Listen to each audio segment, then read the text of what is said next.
صباحكم خير وبركة يا ولادي. أنا هنومة جدا البيت اللي اسمه بيت الطيبين. النهاردة هنعمل طاجن بطاطس باللحمة. أول حاجة يا ولاد نقطع البطاطس حلقات مش رفيعة قوي.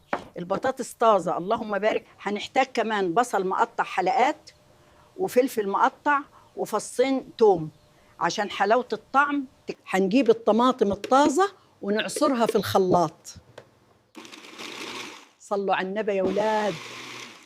هناخد الطماطم بقى اللي عصرناها ونحطها في حلة على النار عشان تتسبك، وهنضيف عليها معلقة صلصة طماطم. نحط بقى كل المكونات في طاجن ومعاهم قطع لحمة مسلوقة نص سلقة ورشة من البهارات المشكلة ومعلقة سمنة على الوش. هنحط الطاجن في الفرن الحطب.